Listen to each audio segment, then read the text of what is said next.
What is up, everyone? JD here. Hope you're all doing well today. Today, I'm going to be bringing you another EDC Walk and Talk. Before I jump into the subject that I wanted to get into, though, I wanted to take a moment and just kind of recognize what's going on with Not Your Average EDC here on YouTube and over on Instagram. Her and her family are in a tough spot, and they're really going through a really difficult situation. And, you know, some of it they immediately had indicated was maybe some poor decisioning and a little bit too much trust. And, you know, it really kind of tugged for me, having gone through it in my youth and being a parent as well. I really do kind of sympathize with their situation and what they're going through. You know, it was a very hard lesson learned, and it took a lot for her to come onto her channel and really talk about what had been going on. And, you know, I really applaud her for that, because it's not an easy thing to do. And, you know, I can understand where letting the community or letting friends and family and people that love and care about you help is tough to do, because on some level, I think that kind of makes you feel like perhaps you're a failure. And the reality is, I don't know that there isn't any one of us that has been in a spot or a situation where we needed help in some way, shape, or form. So I thought it was really awesome that she came out and told her story.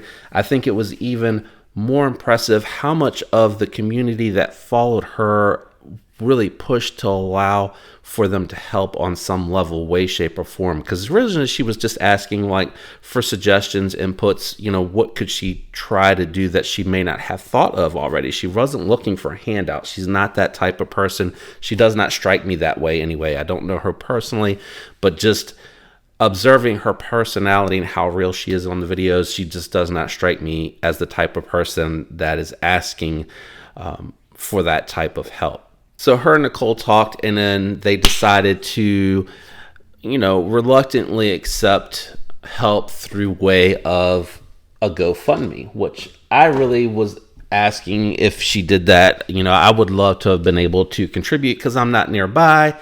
I don't know the area. I don't know of anything that I could offer as far as advice for her to try and do that she probably hadn't already thought of or already had heard of. So, you know, if that helped her financially be able to come up with a resolution, I wanted to do that, because it really did resonate with me. Anyway, the reason I'm bringing all this up is not to, you know, push anyone to go check her out. If you want to go check her out, you know, Not Your Average EDC, it's a very different type of channel. She carries her pieces for 30 days, tests them thoroughly, sharpens them, and then comes back and gives the feedback, which is very different from a lot of the other overview review channels that we do on these tabletops. I even changed a few months back before I had found her channel, because I wanted to be able to carry the piece, because I was doing like the unboxing, and then it was like 2 or 3 weeks later before I could get a review. So now I kind of, you know, open the box and show you what comes in it later, carry it and use it. But her format is really interesting. So when she was talking last week about other content creators who were trying to help, you know, Brian over Transparent Knives did a raffle, and I totally went in on that raffle as well. And I also did the GoFundMe. I'm in a situation where I can do that. Not everybody can, but like I said, that's not the point of this. What has me bring this topic to the table is the fact that when the other content creators were helping, she found very consistent outreach and pouring of support from all the communities until Metal Complex also pointed out her situation and tried to assist. And it wasn't that his supporters were all completely opposite. It was that some of the ones that follow his channels, I won't even call them true supporters, because I don't think they represent Metal Complex at all. I think Metal Complex is very neutral. I think he tries to stay out of it, even though he's a little snarky and sarcastic sometimes in his review. I feel like he does that out of fun and from a good place. Like, he's not trying to be mean. I've watched him long enough that I've formed this opinion myself. But some of the followers that follow him responded to the post that he put out about her situation. And from what Erica was saying is that they weren't nice. They were actually quite ugly about it and cynical. And that really kind of just broke my heart to hear that, because I feel like anytime I interact with anyone in this community, they're very supportive and very interested, inquisitive. They want to interact and have conversation about things. And then even when it's a disagreement, there's usually some sort of misunderstanding, and the communication really allows to iron that out. And I really appreciate that about the community. So I was really disheartened to hear that. So I happened to be watching Metal Complex's Knife Guy on Sunday that he does, and he was talking about the fact in the comments what happened in the post. And he jokingly said that apparently some of the Facebook community had trickled over into his channel over here, and he had to kind of, air quotes, put them back in their place and send them back to Facebook, end quote, which I thought was great because he didn't allow it.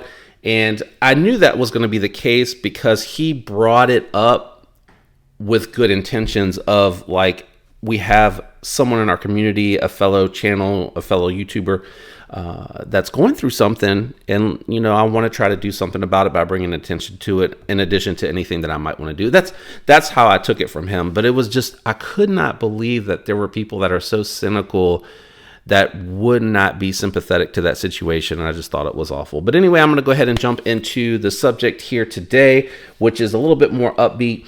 I want to talk about blade shapes. What I wanted to do today, because it's kind of interesting from where I started years ago with getting into EDC, pocket knife collecting, pocket knives themselves, you know, becoming an enthusiast, a little bit of a collector. I thought it was just very interesting where I had been to where I have come from. So leave down in the comments and let me know, what is your favorite blade shape? Which one do you like aesthetically? Which ones do you think look the most pleasing? And which ones do you actually find to be the most useful in your EDC and your daily carry, you know, depending on what it is that you're doing? So I think, as with most people, I kind of started with, you know, a drop point. I feel like a drop point was a traditional looking shape, a very good looking design in my eyes. So I really do like a knife that has a drop point. So I really did start out with just any drop point. It really didn't matter. And then as I started to use the knives more and more, and I kind of realized what worked for me as I tried different blade shapes, you know, I ended up picking up a Tonto or two just to see how they worked. And I found like they're really good for push cuts and a little bit of utility work and poking tasks.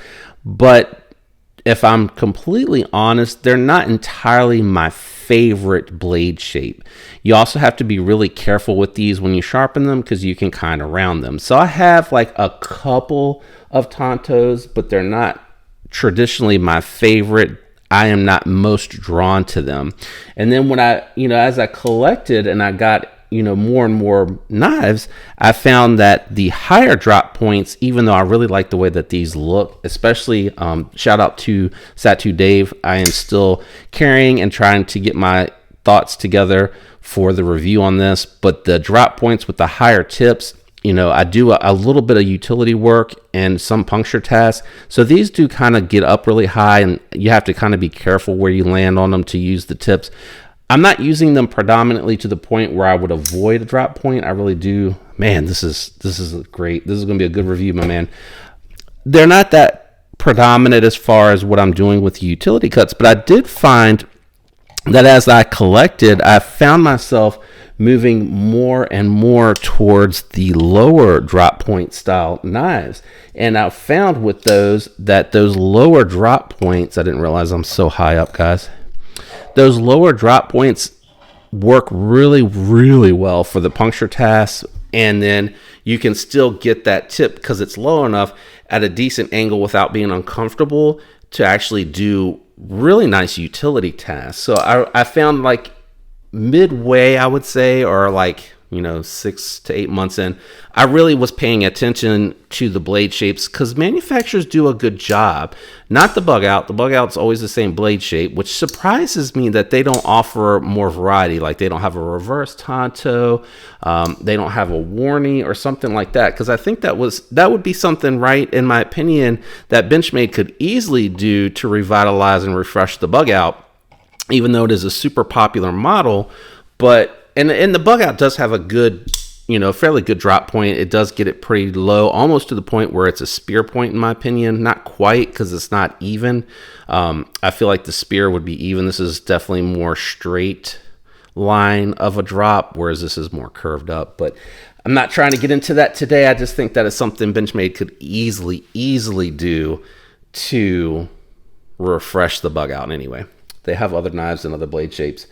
So I found that I was getting more and more into these type of, drop points that have a really low tip. They really work well, still give you that tip way out in front for ease of puncture. Like if you're trying to get into, your cardboard and if you're doing at midpoint, you're having to poke in and then slice through. They really work for that quite well. And I found that I really enjoyed that shape a lot. And I think it's still aesthetically a really good looking shape. But when I first laid eyes on the Kizer Sheepdog, I thought that was just a really unique looking knife, and it really stood out. And again, this cleaver shape, even though you have to kind of get it up, you can't come straight into the poke. If you come up and you try to poke in, it will actually get into it, and it's really hard to do on camera when it's that close. But you can get in with the tip to start your cut, and then as you get into the material, whew, that is a really tight fit, getting it in there like that. That's what she said. Oh my God, what am I saying?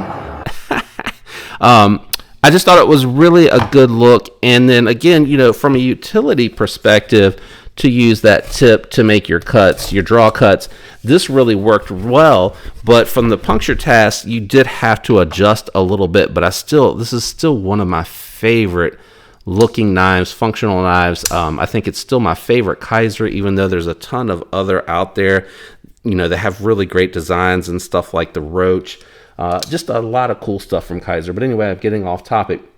What I actually found myself liking that I came into are two completely different blade shapes that allow you to kind of do what I was mentioning. First is the reverse Tonto, which I think more knife manufacturers need to do this, because you can do your puncture task. I'm trying to be careful with my finger there on the other side of that. And then you can really use that to get in, puncture whatever it is that you need to use the tip of the knife for, and then it will let you kind of get into it. It's much easier when you're not behind the camera trying to demonstrate that. But I thought that was a blade shape that just is overlooked a little bit, in my opinion, because it does offer the same ability as these types of drop points. It does have that puncture task, but it gives you a little bit more of a flat type surface throughout the blade to control the cuts.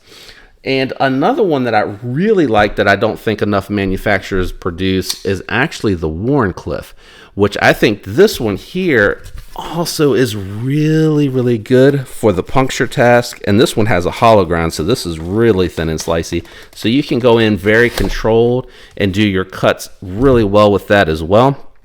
I think that's another blade shape that I found that I really do like a whole lot. And there's different versions of that Wharncliffe type style. Now, another blade shape that I think is really popular that a lot of people like is going to be like a sheep's foot style blade, where it's definitely all utility. It's completely flat.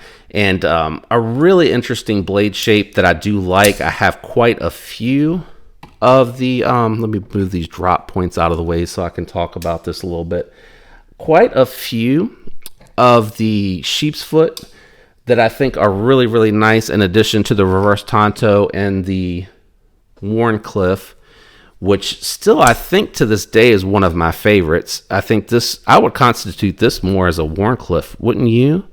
Or maybe it is a modified sheep's foot, because it does. So the Wharncliffe kind of has less of a steep drop to it.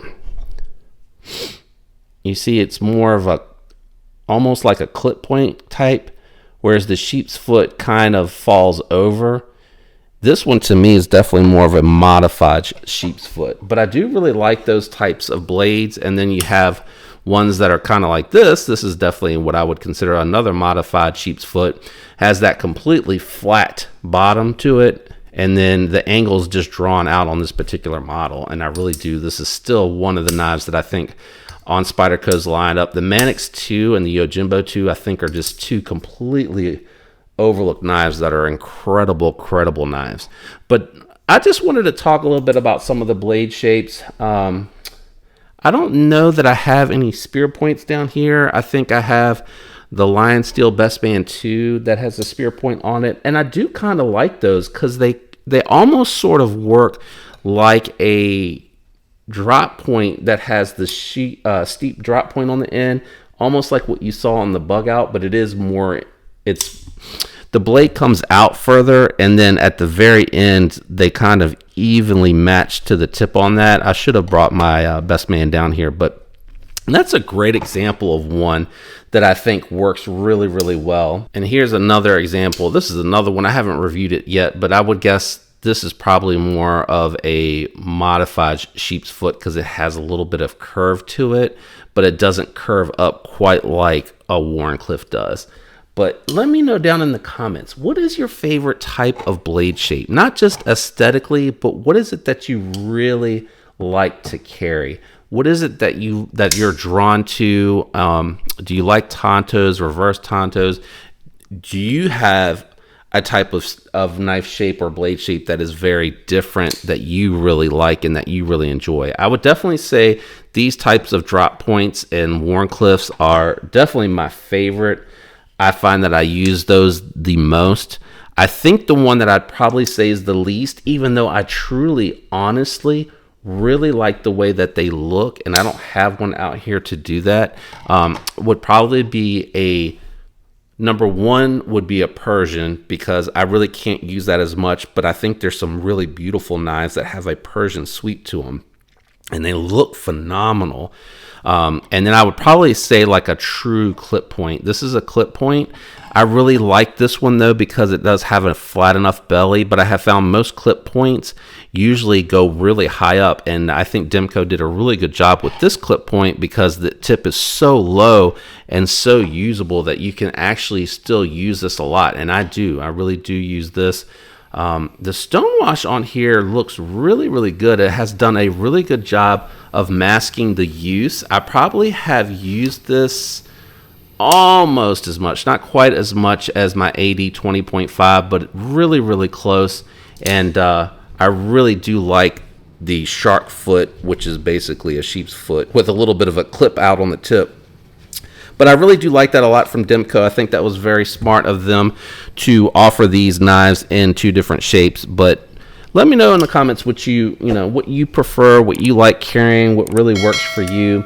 I hope you enjoyed this video, and maybe it has made you think about perhaps going through your collection to see what you're most drawn to. I almost did that for this video. I almost decided to kind of lay everything out, but then I realized I'd have to like get a really nice stand, adjust my tripod back out. I would probably end up needing to use like a kitchen table to lay all that crap out. Just too much going on in the video, too busy. But I thought it would be very interesting just to talk about some blade shapes in my collection that I really like. I know that there's definitely more options out there, but just some of the ones that I like, that I've enjoyed, what I've learned about myself as I've grown in this hobby and collecting more and more tools. I've learned a lot about what I like, what I am drawn to as far as aesthetics, and what I really like from a utility perspective.